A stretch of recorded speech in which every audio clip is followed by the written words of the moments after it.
L'amour est une force qui donne à l'être humain la possibilité de traverser des mers infinies. Mesdames et messieurs, c'est un plaisir de vous retrouver pour partager avec vous les informations sur votre média en ligne.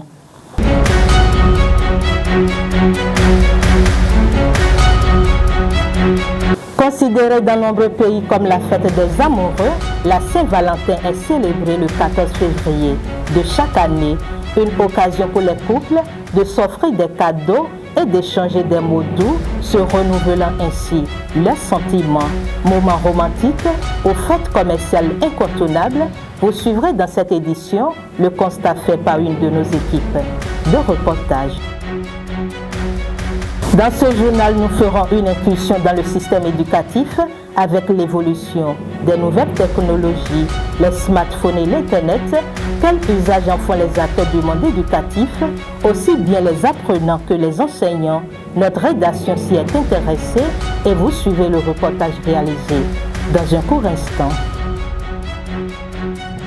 Et puis en fin d'édition, vous suivrez l'avis des populations face à la décision de la Société de gestion des déchets et de la salubrité, SGDS, sur la distribution des factures relatives à la redevance d'enlèvement des déchets pour compter du 15 janvier 2025 dans les communes de Porto Novo, Cotonou, Abomey-Calavi, Semen-Koti et Ouida.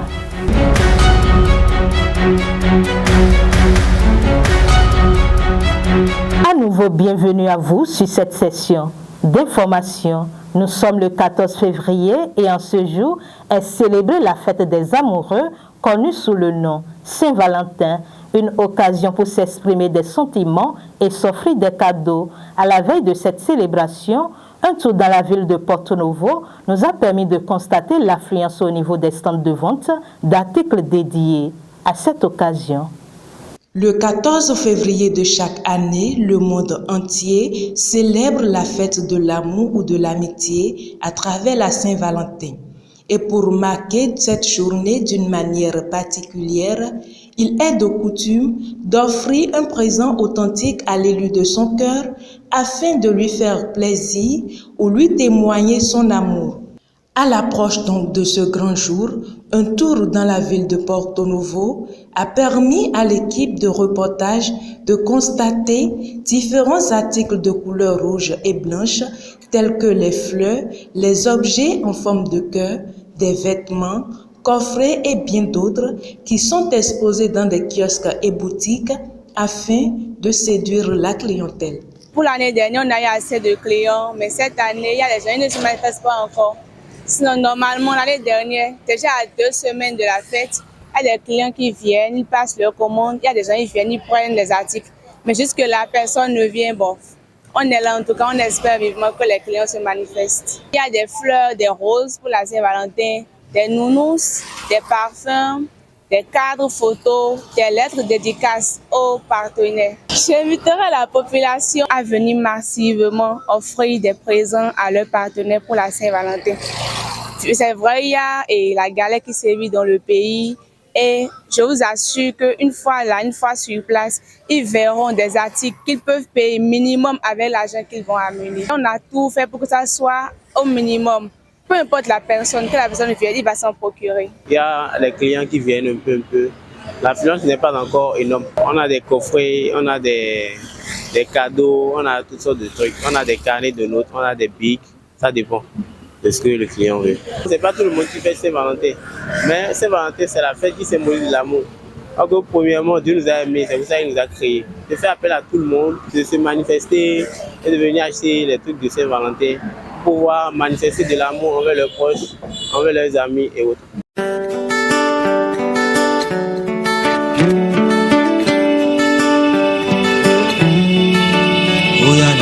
Shout out to my one and only. Now you be my hello bam. In Kem, you're one in a million. Shout out to my baby honey. Now you be my girl, you. Demi, you're one in a billion. Aliman lo lọ́wọ́, ṣùgbọ́n àlàáfíà. Aliman nílé lórí. Ayé wa dùn bí oyin. Aliman lo lọ́wọ́, ṣùgbọ́n ní fọkànbalẹ̀. lè má nílé lórí o òrèǹté no dey complain o ẹ bá mi kí o òrèǹté o ṣáàlà tún bá òrèǹté o. Saint-Valentin ó dàbí àyájọ́ olólùfẹ́ méjì copine tí a jọ ń bára lọ. Tí Saint-Valentin bá wá ó yẹ kéèyàn wá kàdó tí ó gbé pẹ́lí díẹ̀ fi apprécier olólùfẹ́ ẹ̀. Mo á wo nǹkan tí mo lè gbéjó mo pé tí n bá rí bèbí kẹ̀ tó dáa òun mo á wò. Ọkùnrin lè rà fún obìnrin pàṣẹ lè rà fọkùnrin. Nítorí ìfẹ́ tí ń bẹ láàrin wọn oníkálukú máa fi hàn pé mo nífẹ̀ẹ́ mo ṣe ṣe nǹkan báyìí fún ẹ èmi náà nífẹ̀ẹ́ mo ṣe ra nǹkan báyìí fún ẹ. La célébration de la Saint-Valentin permet non seulement aux couples de renouer leurs sentiments, mais elle consiste également à prouver à un parent ou un ami que l'on le porte dans son cœur. Parlons à présent éducation et nouvelles technologies. Avec l'essor des nouvelles technologies aujourd'hui, les smartphones et l'Internet apparaissent comme des outils essentiels et plus encore dans le monde éducatif. À travers ce reportage réalisé par une de nos équipes de rédaction, découvrons ensemble comment ces outils numériques peuvent être utilisés à bon escient pour un apprentissage durable.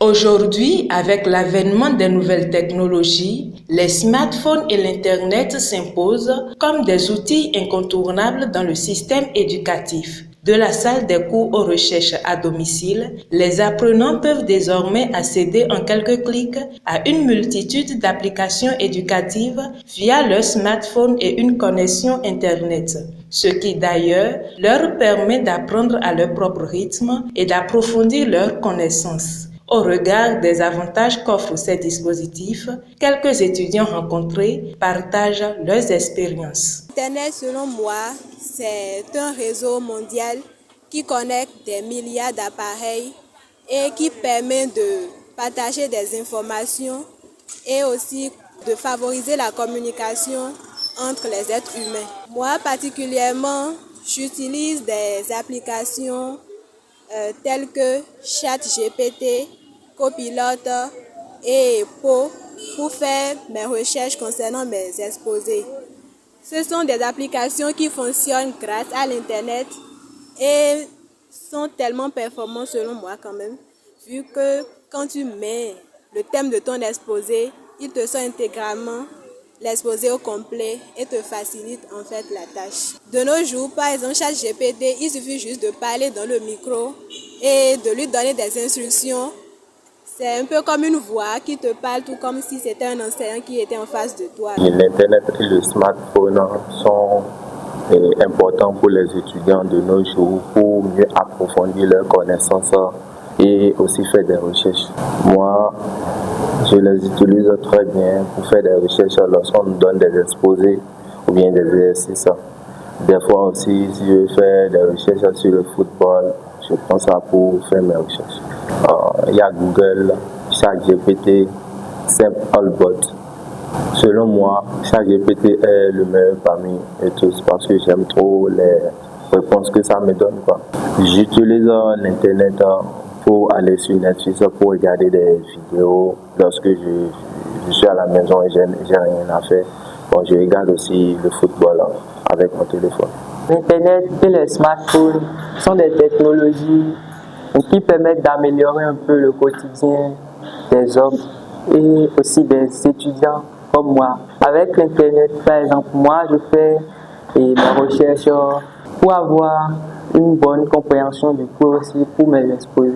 Souvent j'utilise Google, mais quand je ne suis pas satisfait, je demande à l'intelligence artificielle. Ce sont de bonnes innovations, mais on doit mieux les utiliser. Il ne faut pas trop tomber dans la dépendance. L'Internet et le smartphone sont très importants pour les étudiants aujourd'hui. J'utilise l'Internet pour faire mes recherches. Après le cours, si j'ai un peu de difficulté, les sites de recherche que j'utilise sont Google et ChatGPT. Face à cette révolution numérique, les enseignants se sentent confrontés à la nécessité de revoir leurs méthodes d'enseignement. Pour préparer leurs cours, ils font recours à ces outils numériques. Smartphone et Internet seront l'utilité de l'individu qui pratique. Il y a beaucoup de sites qui nous aident à avoir plus de connaissances et à avoir plus d'éclaircissement sur des notions que nous-mêmes nous doutons des fois. Par exemple, Google qui est plus utilisé, qui est un site américain. Nous avons aussi Google Scholar, il y a aussi Gang, il y a Kazelo, Lilo. Donc il y a plein de sites. Des fois même, quand tu lances des recettes, il y a des propositions de sites et c'est à toi d'aller sur ces sites pour voir est-ce que ces informations sont des informations utiles, qui cadrent avec ce que tu veux. Donc nous avons beaucoup de sites aujourd'hui et il en crée de jour en jour, il y a beaucoup de sites qui sont sur le moteur. Smartphone, tout le monde connaît smartphone. L'Internet, tout le monde l'utilise. Ce sont des outils qui sont nécessaires de nos jours. Surtout smartphone, aujourd'hui, quand tu n'as pas de smartphone, tu n'es pas de l'actualité. C'est des outils qui nous aident à communiquer d'abord et à être en connexion avec des gens qui sont très loin de nous. Par exemple, l'application WhatsApp est utilisée sur les smartphones, ce qui nous permet d'envoyer un message de Porto-Novo, peut-être à Cotonou, en France, aux États-Unis, sans utiliser de crédits de communication. Mais c'est l'Internet qui n'est rien que le lien de connexion entre ces deux éléments qui n'est que smartphone, ici ou au destinateur. Quand tu es chercheur, il faut aller faire la recherche. Mais aujourd'hui, la recherche, ça se fait sur le net. Nous utilisons beaucoup de sites. Il y a des sites qui comportent des articles. Et quand on passe sur Google, on voit le nom des articles qu'on veut rechercher. Ça nous affiche beaucoup d'articles concernant le thème et c'est à nous maintenant de rechercher dedans. Nous avons Google, nous avons Wikipédia, nous avons d'autres sites. Cependant, l'usage de ces nouvelles technologies n'est pas sans conséquences sur le système éducatif. Parfois, lors de leurs différentes recherches, les apprenants sont exposés à des contenus inappropriés, ce qui agit sur leur concentration. Et pour pallier cela, ces enseignants rencontrés proposent. Au niveau des apprenants, il y a d'autres qui utilisent l'Internet avec moins de dégâts. On le doit dire même en tant qu'adulte, en tant qu'enseignant aussi. Des fois, quand tu lances une recherche, il y a des panneaux publicitaires qui viennent sur les écrans. Et si tu n'es pas concentré, tu es obligé de cliquer sur ça et ça dévie la concentration. Pour les étudiants, c'est ce qu'ils n'arrivent plus à maîtriser. Des fois, ils sont sur le bon chemin pour faire des recherches. Et en lançant leurs recherches, quand ils voient cette publicité, quand ils cliquent sur ça, c'est fini. Peut-être que ça les envoie sur Facebook pour aller regarder une vidéo. Peut-être que ça les envoie sur TikTok pour aller sur une vidéo. Ce qui serait mieux et recommandé aux étudiants sur les smartphones et l'Internet est d'utiliser le smartphone et Internet pour approfondir leurs connaissances. Nos apprenants aujourd'hui n'arrivent pas à utiliser les smartphones comme il le faut. Étant donné que c'est des mini-ordinateurs, moi je dis je les appelle tous des mini-ordinateurs, parce qu'aujourd'hui on peut rédiger des tests sur ça, on peut faire des saisies, on peut faire tout, des recherches sur ça. Mais j'ai constaté que nos apprenants aujourd'hui l'utilisent autrement. Ils se connectent sur ça pour aller sur les applications, pour regarder des vidéos et consorts, alors que ça peut les aider à faire des recherches pour leur cours. Peut-être, je prends l'exemple, si le cours est programmé aujourd'hui et que le cours doit démarrer peut-être dans 2 ou 3 jours, l'étudiant peut aller sur le net, précisément sur Google, faire des recherches concernant le cours qui a été programmé. Avoir au moins des idées, des b.a.-ba avant d'être au cours. Et là, lorsque le professeur sera là, le professeur commence le cours, il saura déjà au moins les entrées en matière pour au moins poser quelques questions au professeur pour montrer que lui aussi il a fait des recherches. Mais on constate que nos enfants ne le font pas. Pour eux, les smartphones, l'Internet, c'est pour aller sur TikTok, aller sur WhatsApp, et Twitter, Instagram, pour aller regarder. Bon, moi, peut-être c'est des conneries là-bas. Tout ce que je peux dire aux apprenants, que je ne cesse pas de leur dire chaque jour, c'est d'utiliser les smartphones pour des recherches, pour approfondir leurs connaissances. Et pour même des fois avoir des idées sur le cours, avant d'être là. Je prends l'exemple pour avoir un cours de comptabilité. En tant qu'étudiant, tu dois chercher ce que c'est que la comptabilité d'abord. Quels sont les outils de la comptabilité avant d'être au cours, avant le démarrage du cours. Donc je leur conseille chaque jour d'utiliser les smartphones, l'Internet pour leur recherche et leur développement personnel. Grâce aux informations massives qu'offre cette plateforme éducative, les smartphones et l'Internet se positionnent comme des outils inébranlables dans le système éducatif. Et pour une meilleure éducation, il est souhaité un usage optimal de ces outils. Depuis quelques jours sur la toile circule un communiqué de la Société de gestion des déchets et de la salubrité SGDS-SA qui informe les populations des communes de Porto Novo, Cotonou, Abomey-Calavi, Sémé-Podi et Ouida que la distribution des factures relatives à la redevance d'enlèvement des déchets a démarré le 15 janvier 2025. Un communiqué qui a suscité l'intérêt de nombre de citoyens et à travers cette voix populi, quelques-uns rencontrés se sont exprimés.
Et c'est sur cet élément que nous refermons cette session d'information que je vous remercie d'avoir suivi. Merci de toujours rester fidèle à votre chaîne et de nous suivre sur nos différents canaux de diffusion. Bonne fête de l'amour à toutes et à tous et à très bientôt.